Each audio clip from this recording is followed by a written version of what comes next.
A long time ago, in a land of tall grass and wide rivers, there lived a colony of ants. These ants were very small but very industrious. They worked from morning till night, carrying food, digging tunnels, and storing grains for the dry season. Their leader, Elder Hani the Industrious, always said, "Hard work today brings safety tomorrow."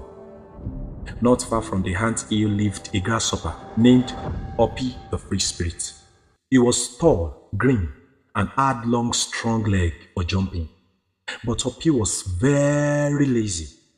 Instead of working, he spent many of his times and many of his days just singing, playing, and sleeping in the sun. One day, as the ants marched together, carrying heavy food, Opi the Free Spirit laughed and said, "Why do you work so hard? Why do you need to trouble yourself, little ones? The sun is so bright, and the trees are full of food, and life is easy." Elder Ani the Industrious stopped and looked at Opi. "The dry season will come. The rivers will dry. The trees will soon lose their leaves, and food will be very scarce to find. You should gather food now that you can." Opi stretched his long legs and yawned. "Why should I worry? There is plenty of food now," he said. Then he lay down under a tree and began to sing. The days passed, and soon the dry season arrived. The river dried, the grass turned brown, and the trees stood bare. The sun burnt hot, and the wind blew dust across the land. Deep underground, the ant was safe. They had stored many and plenty food and water. They rested and ate in their tunnels, happy that they had worked hard in the past. But outside, Opi was in trouble. There was no green leaf to eat.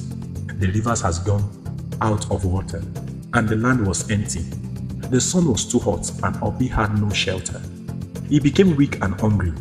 His one strong leg could no longer jump again. He tried to find food, but there was none. He knocked at the ant's door and cried, "Please, friends, I am starving. Give me just a little food."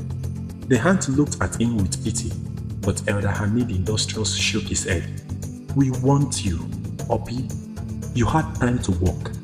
You chose to play. You mocked us. You see, we must take care of our little ones. We can't help you with the little that we have."